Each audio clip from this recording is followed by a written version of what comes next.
Hey everybody, welcome to episode 8. This is the part 2 episode of the Dungeons and Dragons series, I guess, or two-parter. We're hoping it's not going to go three-parter. We're going to try not to. Try to get everything wrapped up today, and anything else that I don't cover, maybe I'll bring up again, do a continuation, because it spans a long time. We're primarily dealing with just a few years here. My beginnings with the game, with 1981, 82, 83, and 84, and 85-ish. That's kind of my golden years of Dungeons and Dragons. And then, of course, different versions come out later on in my life. Those are little chapters as well, so I'll probably save that stuff for later. I'll just make mention at the end to kind of give like a little outline. Excuse me. Speaking of outline, let's see. Yesterday we left off with the end of 1982, and we're going to go into 1983, which is a big year. The last thing I want to bring up about 1982 is probably my favorite D&D book of all time, and that is Fiend Folio. Obviously, I don't have the original anymore, so I've got my printed version, just like I have with the Monster Manual. It's got all the sheets and stuff in it. This has always been my favorite book. Again, I just love, I love character catalogs, and this is a big one. Most of my favorite monsters are all in this book. This is a book, everybody calls this the White Dwarf book or the Games Workshop book, because almost all of it was written by the UK writers. I guess D&D had a subsidiary or like a satellite version of their company in the UK. And the Games Workshop, before they started doing Warhammer and all that stuff, they were doing White Dwarf magazine, which I'll get to later. It was kind of synonymous with our Dragon magazine, which I'll get to this episode. And then a lot of their staff kind of did this. So it's very British. That's not why I like it, but I mean, it just happens to be so. It's very, if you're into comics, it's very 2000 AD-ish. It's got that slant to it. And there's a lot of things in it that I love. Obviously, the cover is beautiful. I mean, it's probably one of my favorite pieces of artwork of all time. I mean, it stretches around to the back. I absolutely love this character. Even his little testicle elbows. I always like his little testicle elbows. Drawn this countless times. And the thing that's funny, whenever I think of Dungeons and Dragons, like if I was to be dreaming about Dungeons and Dragons or daydreaming about Dungeons and Dragons, especially as a kid, for some reason this landscape really exemplifies it. I guess it's a little bit in deities and demigods, and it's like this. I don't think of like rainy, cold English castles and stuff like that, and and that type of feel, that very medieval feel. I think of more like almost Tatooine, some dune-swept dunes. That's probably why I love the Jabba the Hutt sequence so much in the the Sarlacc pit. Is I love the dunes, and this black dune down there is just awesome with this blue sky, and then this weird kind of ethereal looking castle in the mist on top of this little mountain, this little path going up to it. I'll show you a better picture of this. That's just awesome. That's what I think of when I think D&D. I don't think as much knights and armor and princesses. I think of more like deserts and like Arabic feel to it. I know they kind of touched on a little bit of that in various versions, but I almost like this like biblical feel, like the three wise men kind of, going to see Jesus in the manger kind of thing. That's the kind of imagery I evoke when I think of Dungeons & Dragons. Kind of a weird dichotomy. And the religious thing will play into it. Well, the topic we'll mention today, of course. But I did this. I didn't do this. I printed this out. It's just a reproduction of artwork. I found somebody had posted the actual full artwork to this online, you know, without the graphics or anything. So I printed this out. There's another one wrapped up in here. This is this guy here. So I printed this out on 8.5 by 11, as you can see, and then stitched it together with masking tape. It didn't work so hot. I did this with maps and stuff for gaming maps, and it worked pretty good because you're folding them. This, see, I'm rolling it, and when I rolled it, it looked great when I first did it and laid it out on a table. But then when I rolled it, it really made it kind of buckle, so it needs to be flattened out if I want to try mounting it or framing it. I don't know. It probably won't look that great. I'd love to put it up, but it doesn't. I'd rather have a poster. I'm sure Etsy or what's the bubble one, Redbubble or whatever that's called. I'm sure somebody's got this image and has made a print of it, poster, or even like a canvas print would be cool. I'm not a big fan of those tin ones. I like more like the bigger stuff. But I made that because I was just toying around with it. Actually, you know what's funny is part of it, even if I didn't use the full thing, just the cover section alone looks pretty decent. I could make a nice 18 by 24. You know, maybe I should have just folded it up like I do the maps so it wouldn't have buckled so much. But, you know, hey, this is all a learning experience, and I was just kind of playing around with the printer and, like, doing the poster functions and stuff. Set it up to print as a poster. But, you know, it's kind of cool. But, again, Fiend Folio, favorite book. Obviously, the Githyanki are probably one of my favorite monsters, or even, I guess they're a race now, playable race now. I think they were for a while, but they weren't at this time. I always wanted to. I was like, oh, can I just make up a Githyanki character? Well, they wouldn't get along with your other player characters, as my friends would say. I'm like going, Woody? I don't know. Are they that malevolent? You know? I looked in the, you know, what are their, I'm going to go to their stats real quick. What's the average alignment? Is it evil? Lawful evil? Chaotic evil? I mean, people play chaotic evil, lawful evil characters, you know, with groups of lawful characters. They just don't get along. They're fighting all the time. I guess this is in alphabetical order, you know me. And my intelligence score isn't super high.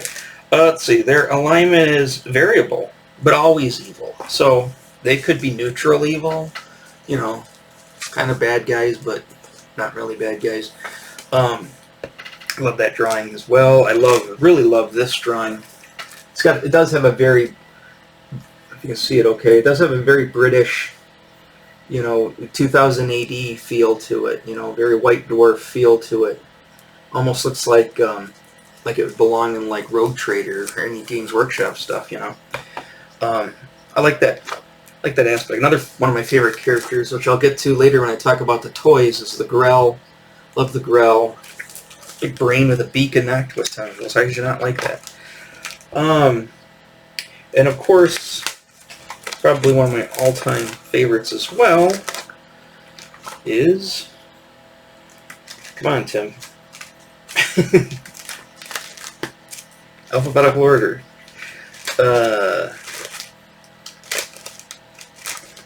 And a K. Did I put these out of order when I put them in the book? Hopefully not. Let's see. Was that G? Githyanki. Should be very close. Growl. There he is. Up in the corner there. The Hooked Horror. You know, I like that drawing as well. It's a little weird proportions. But I like overall, I like the art style in this book too. Again, very White Dwarf. Very, oh God, I love this drawing. Absolutely love this drawing. I've drawn it tons of times. I can tell you're specifically drawing this sitting in math class in junior high. I remember sitting there with a kid that was next to me. Again, won't name his name, but he was like, dude, what's that? And I'm like, it's a drawing. And he's like, where'd you come up with that? And I go, I didn't. I copying it out of this book. And he's like, oh. it's funny, even copying drawings out of books, they weren't even original drawings, so you would totally impress people. I just thought to myself, I'm just copying a drawing. It's not really that impressive. Phantom Stalker.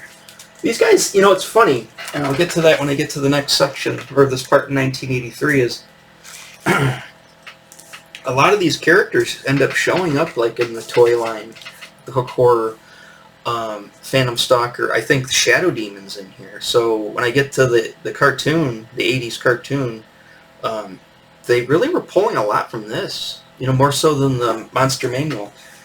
I mean, it was a fairly new book at the time, too, and it was probably out right about the time when they were actually doing the animation for that show.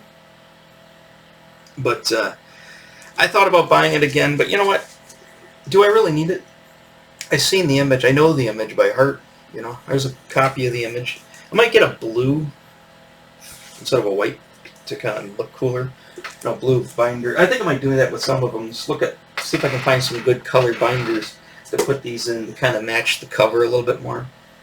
But again, going back to this, I did look this up on Amazon. You can get this on Amazon for $16 right now. So it's pretty cheap. It's called Arcana. I don't know if I said this yesterday. The Visual History. It's written by Michael Whitwer, I think is the main writer, and Kyle Newman, John Peterson, and Sam Whitwer. I don't know if those brothers or what, but this is a great book. I was reading it last night again, too. I just kind of popped some sections up. I was reading a section, and I'll get to that now, actually, is a good place to go with this, is the Satanic Panic. When that kid went missing, in Michigan State. I'm from Michigan, so we kind of heard about that a lot around here. But and this would have been, I think he disappeared in '80. But it really got going like '82 when they're during the investigation stuff. I remember my sister was, she was trying to consider she wanted to go to, because she graduated in '83 from high school, and she wondered if she was going to go to Michigan State or U of M. She ended up going to U of M, but Michigan State was kind of in the limelight at the time because of the story. I vaguely remember that. I remember people talking about it. This section goes into that whole... I don't get into the history of that either. You can read the book or look it up online. But, the whole Satanic Panic thing, I gotta say, it really didn't affect me much. I didn't... I mean, if anything, that just made it more cool to me. Well, it's why... if you're a young kid back in the day, that's why you got into heavy metal and listened to your Iron Maiden albums, and stuff like that, and Black Sabbath. That stuff was appealing, all the occult and all that stuff. I mean, it's a cult, it's a cult of D&D people, and, just that whole mystery, that whole, like, taboo-ness, or, the fact that you shouldn't be into this stuff, that actually made it more appealing. But again, it did for me, and it didn't really affect me very much. I don't remember even my family really even talking about it much. I don't think my dad didn't care. My mom, she wasn't paying attention to that stuff at the time. I had, my mom comes home and I've got, my record sitting out of, 666, The Number of the Beast by Maiden, and, it's not like she held it up and went, Tim, what's going on? Nobody paid attention to that. At least in my family, nobody paid attention to that stuff. But I did have I don't know if I want to touch on this exactly, but I have relatives on my dad's side. This is after, right, the divorce is still pretty fresh. I remember my dad wanting to go to church with them because they're very churchy people, these cousins and uncles and aunt. And I remember the younger kid, they had 3 sons or 4 sons, I can't remember. One of them was a magician. But the one son, I'll say his name Tim, because he had the same name as me. He was studying like the Bible real heavily, especially in Revelations and stuff, and he kind of took me aside. I remember being up in his room one time after church. We all went over there because it was just like a thing. We all went over there. Yeah, this didn't last very long. We didn't go to church much, but we went to their church a couple of times, and then went and hung out. And it was more like a big family party thing every Sunday afternoon at their house. They had a big house, and I was up in the bedroom with the one son, Tim, and he was talking to me about Revelations and all this stuff. And I mentioned Dungeons and Dragons, and he was talking about that it's a gateway to for the devil to get to you and all the other stuff. And I'm just like, so I had a brief run-in with that, but it didn't really stop me much. I didn't care about that stuff. So, I guess, my story with the Satanic Panic isn't really that interesting, because nothing really came about of it. But I was just reading that too, that section on there. So let's, I guess we can turn the page from 82. Let's go into 83. So in 83, a few things happened. They redid the books, or the box sets, the basic set and the expert set, and they actually, that was the cover of the basic set, that was called the red box. I don't have the red box right now. I got the PDF. I can print them out. I probably will at some time. But that's the cover of it by Elmore. And that's the thing. In 83, Elmore, there was 4 artists. Kevin Easley, Keith Parkinson. Was it Kevin Easley? I think I got it written down here. I always forget their names. Some of the other ones. Jeff Easley. Okay, so Larry Elmore, Jeff Easley, Keith Parkinson, Clyde Caldwell. They pretty much did all of the art. I was reading also in there how they fired the older staff of the Arrow Lotus and all those guys. They got this whole new staff of artists, and these guys are amazing. I mean, these guys are really good painters and artists. And to me, even though I love the Arrow Lotus and the Bill Willingham and all the older art, I just like it because it just looks so or indie comic-ish. I mean, just looks so of that time. But really, when I think of Dungeons and Dragons, a lot of my other things I go to besides like the Fiend Folio and stuff is a lot of the Larry Elmore art. Particularly, I liked his most of all, and I'll tell you why, because it leads into something as well. But Clyde Caldwell did a lot of the Dragon magazine covers, which again I'll get into that probably next year. But they redid the box sets. I had them both,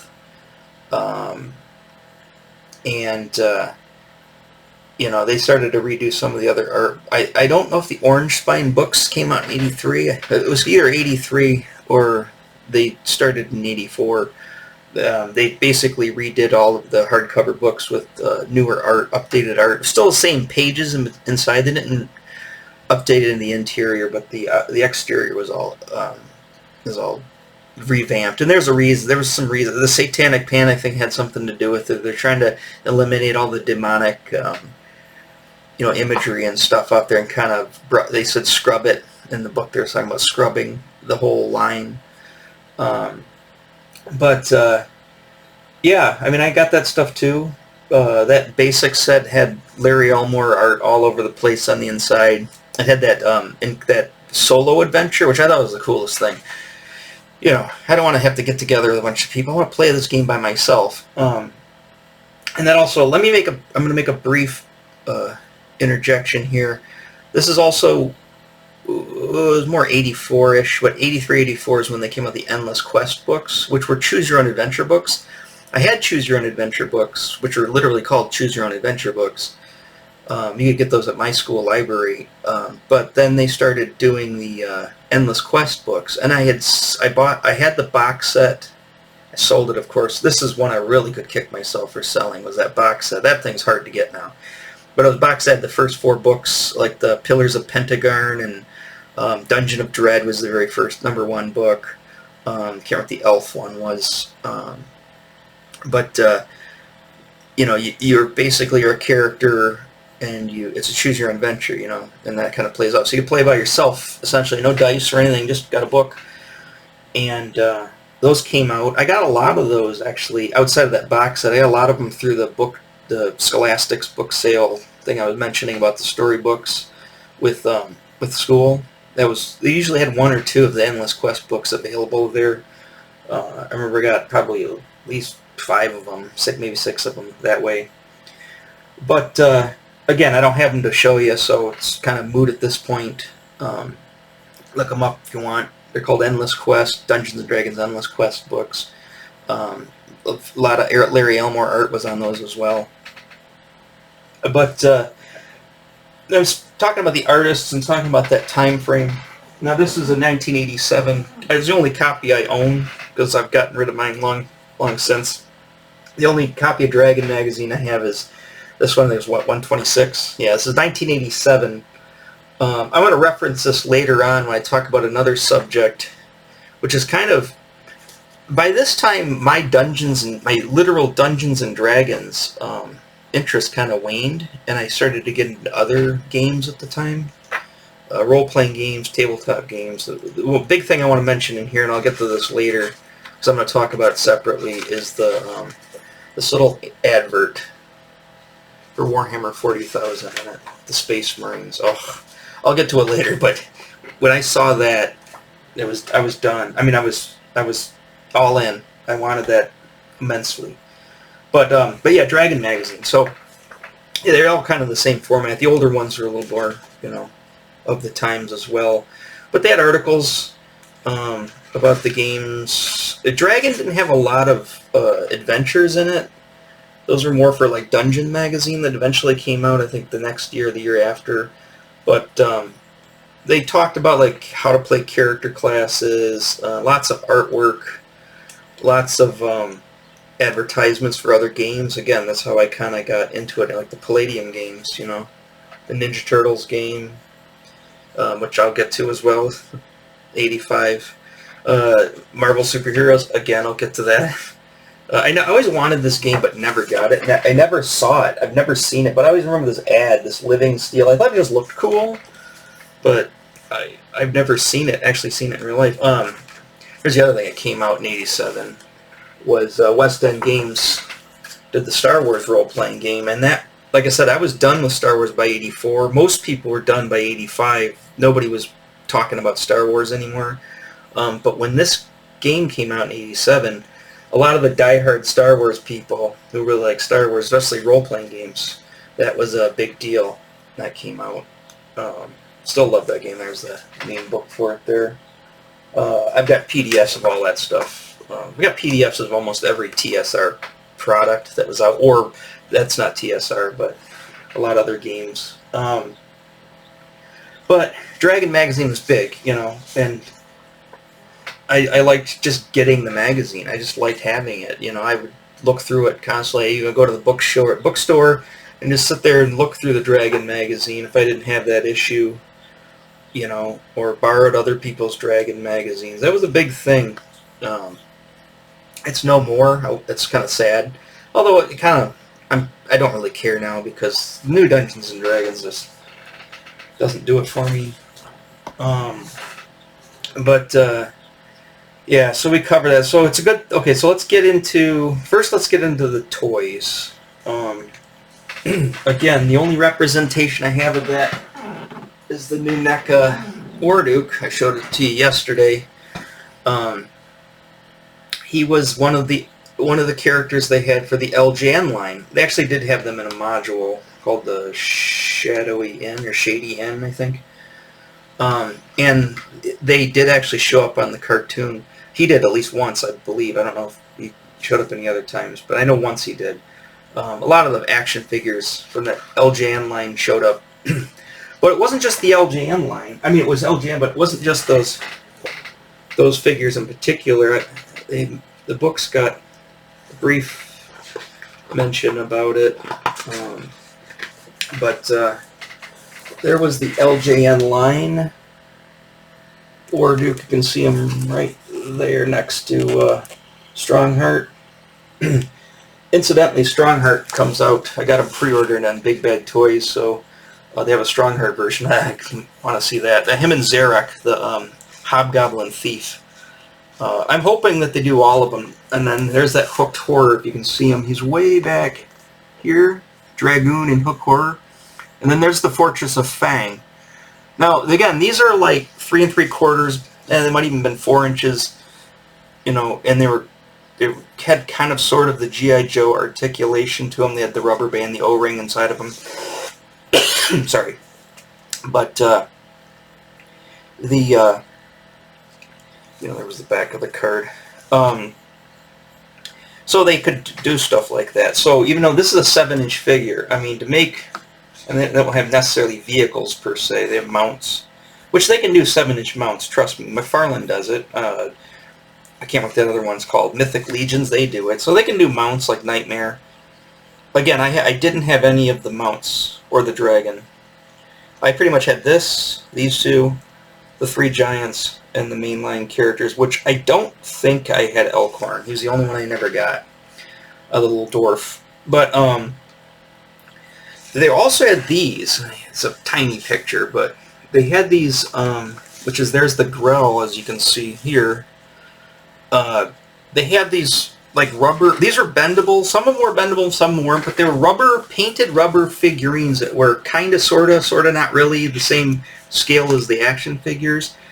And you could, and they had like a Chimera, they had an Ankeg, I believe they had an Ankeg, they had a Carrion Crawler, they had the Grell, they had the Orcs, they had Goblins, they had the Frog Guys, I can't remember what they're called, they got a name, they're not just called Frog Guys, Lizard Men, Skeleton Warriors, I think the one Skeleton Warrior, I kept calling him Decion because I thought it was the same character. It might have been modeled after the same character who shows up in the cartoon, but I really loved that Dungeons and Dragons. I loved it. I got most of them at JK Toys because they had like a whole section there with a lot of the Dungeons and Dragons stuff, the miniatures, and then they had the figures and stuff right alongside with them, kind of selling them all together in one spot. And I loved them. I loved them a lot. And that Fortress of Fang is awesome. But again, if they make a Hook Horror, he's going to be about this big. Let's bring him over here. So he's going to be about, you know, twice the size of him would be Hook Horror. If they did the Giants, they'd be about twice the size. So they're talking $80, $90 figures. And, you know, I would love it if they made a Fortress of Fang, but that seems to be next to impossible. But NECA does a lot of weird stuff. You know, they do a lot of, they surprise people with a lot of things they make, so they could. I'm sure be a lot of happy people if they made a Fortress of Fang. A NECA 7-inch scale would be insane. I'd put that Eternia from Origins. I'd put that, whatever. I would kill that. But the action figure line. Now, which the action figure line kind of plays into the cartoon.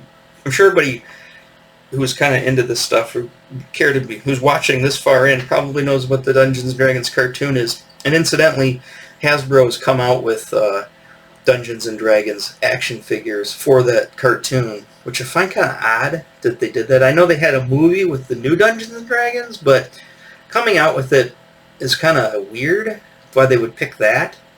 I mean, obviously, they're going to play on everybody's nostalgia, all of us older people's nostalgia, but I thought about getting them. I kind of wanted them at first, then I thought, do I really want them? And then I started seeing the quality control on them, people saying they're garbage right out of the box. So I'm like, maybe if they go on clearance, maybe, I don't know. I like those characters. I love the cartoon. They got a lot of fond memories for it, but those characters in particular, you know, I'm not super, gaga over them. There's the LJN figures characters that I liked, and they showed up. Like I said, Orduke showed up once in the cartoon. Calic shows up. Strongheart shows up. I don't think Zarak ever shows up. Can't remember. But let's get to the cartoon. Oh yeah, we're talking about the cartoon. So anyways, it was on Saturday mornings. I loved it. It was just like, I loved the music. I learned in the book too that there was actually supposed to be a movie originally, and they said it's not going to work, so they kind of worked the movie screenplay into the cartoon. I guess Gary Gygax there's a whole thing about it. Like I said, read the book or look for the information online. He was against it. He thought it was going to tarnish the line, and apparently it did, because there's a line in there talking about how it crashed in '83, and that they were totally in financial distress, but nobody knew it because they're cranking out so much product. As I said, these are things I didn't know as an 8-year-old. I didn't know it until recently. So the cartoon I liked a lot. I think I've got the DVDs around here somewhere. That might be on the shelf on the out there, but I've got the show. It still stands up like in the other shows, G.I. Joe, He-Man, Transformers. They stand up today. But I said when I started getting back into toys, this is before this was out. I said, if they ever redo the Dungeons and Dragons LJN line, I can't open my wallet fast enough. I will buy them. I will totally buy them. And then when I learned that they're going to be NECA 7-inch figures, I mean, they look amazing.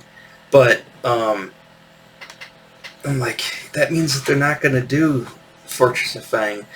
That means they're probably not going to do Hook Horror. You're probably going to get 5 guys, maybe, and then they're just going to stop. Either people aren't going to buy them, or I don't know. I bet you. I hope it doesn't happen, but I know Strongheart and Zarek come out. I got them pre-ordered. I hope they come out with Kalik and Melf. I think that's what his name was. Mercion, the girl cleric. Hopefully they come out with her. Ringland, the good magic user. Again, I don't know. Actually, I probably never even brought this up. I mean, wizard makes sense, right? They're all wizards. They're wizards, they're sorcerers. And that makes sense as a kid, but I still like when they call them magic users. I don't know, I just thought that was cool. It was so Dungeons and Dragons. It's like, yeah, I know he's a wizard. Yeah, I know he's a sorcerer. I know, there's little differences with how they use their magic and stuff, but I just like magic user. I thought it's just like thief for a thief instead of a rogue. I'm not a really big fan of the word rogue, but I guess thief has negative connotations or whatever.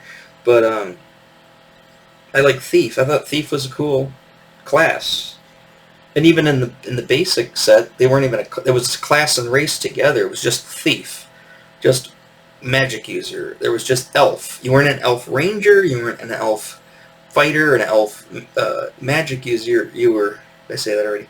You were just an elf, which knew spells.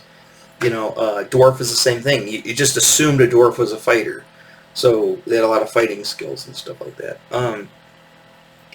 But I've already gone to 32 minutes. I knew this was going to happen. I didn't even get to this. So I guess I'm gonna treat this into its own episode at some point. I'll do a bigger, deeper dive. But in '84, the first campaign world came out that they started marketing. Dragonlance. Here's the 3 books.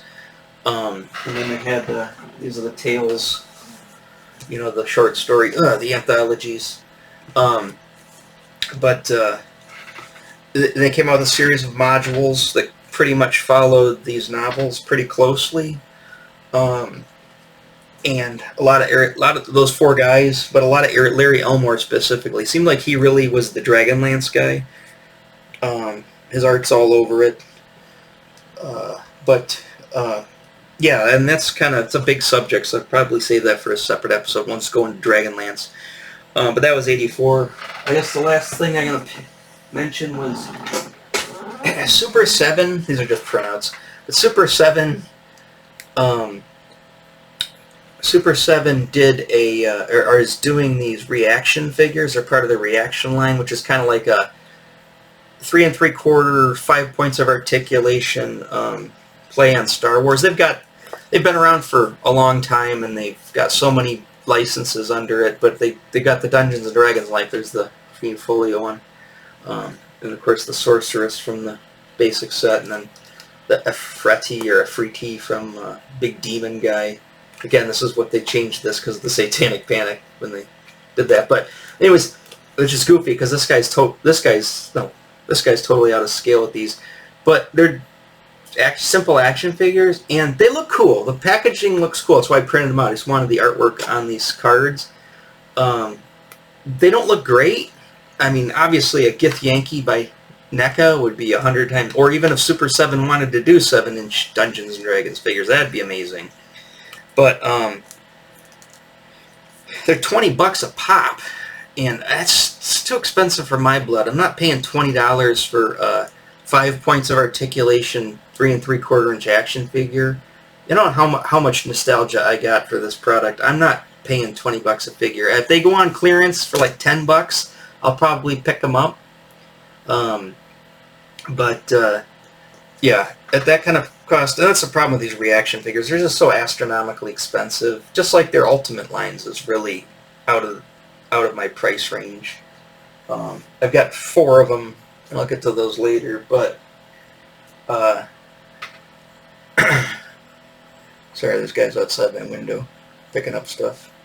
And last but not least is the I'll just mention this before I wrap it up here. It'll probably be a 40-minute video, I'm sorry. But this is the box set for 5th edition Dungeons & Dragons. I bought these so me and my son could play. We went down to a local gaming store a lot last year, a little bit. I don't know, did we go this year? I think we might have went a little bit this year. But mostly it was last year. And there's the new monster manual.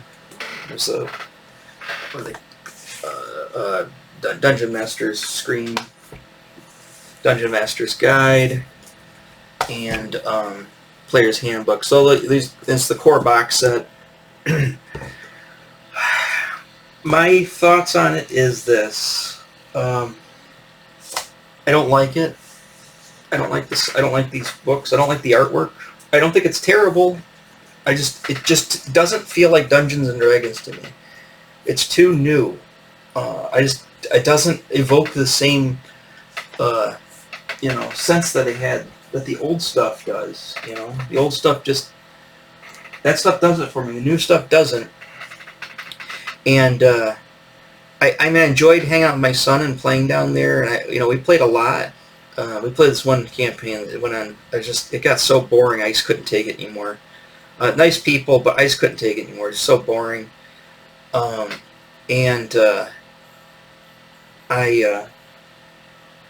don't really care to keep playing it. If my son gets back into it, maybe I will, but I don't know. I didn't fit in with the people. For one thing, everybody was too young. There was a couple of old farts like me there, and we would get into conversations and have jokes, but we couldn't always. Got so packed and busy because it's so popular now that we couldn't sit together the whole time, and we'd just go off and make, quoting Spinal Tap and talking about Blue Oyster Cult, and not paying attention, and all these young people would they had no idea what we're talking about. When I kept making references to the old game, and I think it was annoying people. Young people don't like old stuff, apparently, except for vinyl records. It's kind of weird. But, yeah, they didn't care anything about it. And I also realized that, these people are not going to play anything but Dungeons & Dragons. They're not going to play any other role-playing games. Doesn't seem like they want to. And the dungeon style of Dungeons & Dragons that we're playing in these games, I don't like. It doesn't have the same, anything the original one had. So, I don't know. I'm probably not going to keep going with 5th edition. I know they got the 1 coming out, and I know there's the D&D, all the Beyond, blah, blah, blah, whatever, all that stuff. But, yeah, you probably know it by now. I don't like anything new. I mean, unless it's new old. I like some new things.